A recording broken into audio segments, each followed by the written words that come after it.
আসলে আমাকে 1 মিনিট বলার জন্য বলা হয়েছে, কিন্তু আসলে আমার একটু বেশি কথা ছিল। যদিও আজকে স্কুলের শিক্ষকরা থাকলে আমার জন্য বেশি ভালো হতো।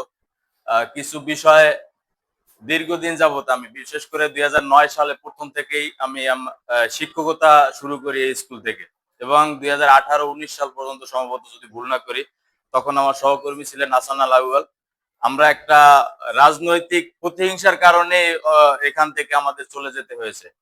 তো আমি জানি না যে এই হাউসে এটা বলা ঠিক হবে কিনা, তবে কুয়াকাটা মাধ্যমিক বিদ্যালয় 1994 সালে, তথা 31 বছর হলেও আমরা কিন্তু স্কুলের খুব বেশি একটা সাফল্য পাইনি।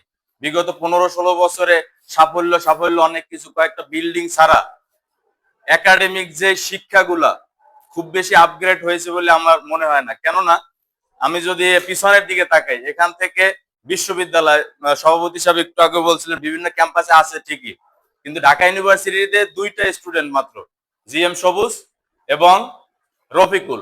এ বাদে কিন্তু ঢাকা ইউনিভার্সিটিতে আমাদের কোনো স্টুডেন্ট নাই। অথচ উচিত ছিল কুয়াকাটার মতো একটা জায়গা থেকে প্রতিনিয়ত প্রতি বছর একজন দুইজন করে ঢাকা ইউনিভার্সিটিতে চান্স পাওয়ার সেই ক্যাপাসিটিও কিন্তু আমাদের ছিল। কিন্তু কিছু কারিকুলাম সমস্যা, আমার কাছে যেটা ব্যক্তিগতভাবে মনে হয়েছে, এখানে আমাদের কিছু ল্যাকিংস আছে। বিশেষ করে আমি যদি সবুজের উদাহরণটাই টানি, আমি জানি যে কেন চান্স পেয়েছে। এখানে এখানের মেধাবী স্টুডেন্ট, এক রোল ছিল, সায়েন্সে দেওয়ার কারণে এ প্লাসও পায় নাই। ইন্টারমিডিয়েটে ও যখন এসে খানাবাদ কলেজে ভর্তি হওয়ার পরে আমারই বললো যে আসলে সায়েন্স নিয়ে তো আমার ভালো করা সম্ভব না, কারণ এখানে ওই মানে মেধাবী শিক্ষক নাই আমি এটা বলবো না, ওই কারিকুলাম যেটা দরকার একটা সায়েন্সের স্টুডেন্টকে আপগ্রেড করার জন্য, সেটা আমাদের পারিপার্শ্বিক কারণে হয়ে ওঠে নাই। বিদায় একটা ভালো স্টুডেন্টও মানে শুরু হওয়ার আগেই শেষ হয়ে যাওয়ার মতো একটা অবস্থা। আর এখানে মানে সবচেয়ে বড় একটা প্রবণতা দেখছি, এটা মানে কার মাধ্যমে হয় কিভাবে আমি জানি না ঠিক, মানে ভালো স্টুডেন্ট 1 থেকে 10 পর্যন্ত আছে, অন্তত 8জন সায়েন্সে দিয়ে দেওয়া। এই মানসিকতা দিয়ে যতদিনে বের না হওয়া যাবে, ততদিনে আমার মনে হয় না ভালো কোনো শিক্ষা প্রতিষ্ঠান এখান থেকে চান্স পাবে। আমি 100% বলতে পারি, যখন সবুজরে আমি আর্টসে দিলাম, এরপরে প্রপার ট্রিটমেন্ট করলাম, ও ঢাকা ইউনিভার্সিটি চান্স পেল। রফিকুল এখানে কমার্সের স্টুডেন্ট ছিল, কলেজে যখন আর্টসের স্টুডেন্ট হলো, ওরে করা হলো যে কোনো গাইডলাইনে, ও ভালো রেজাল্ট করলো, পাশাপাশি ভালো ইউনিভার্সিটি চান্স পেলো, হয়তো ভবিষ্যতেও বিসিএস ক্যাডার অথবা ভালো কিছু হবে। আমি সায়েন্সকে ছোট করছি না, কিন্তু এখানে কোনো একটা গন্ডগোল আছে, এমন একটা গন্ডগোল যেটার কারণে আপনার সায়েন্সে গেলে, আমি এখানে বিগত দিনে দেখছি যে সায়েন্সে একটা ফার্স্ট গার্ল, ফার্স্ট যে সে এসএসসি পরীক্ষা ফেল করলো শুধুমাত্র সায়েন্সের কারণে। প্রপার গাইডলাইন হোক অথবা টিচিং হোক অথবা কোনো একটা মার্ক আছে সমস্যা, যদি এটা আমাদের সায়েন্সের দুর্বলতা থাকে, ওকে ফাইন, 5জন 7জন রাখা, আর মেধাবী স্টুডেন্ট গুলো ভালো গাইডলাইনের জন্য সামনের দিকে আগাই দেওয়া হোক। পাশাপাশি শিক্ষকদেরও যাতে একটা মানে নিয়ম শৃঙ্খলা, আমি প্রায় 10 বছর আগে স্যারকে কিছু মানে লিখিত কাগজ দিছিলাম, এর ভিতরে সবসময় আমার একাডেমিক কাজের জন্য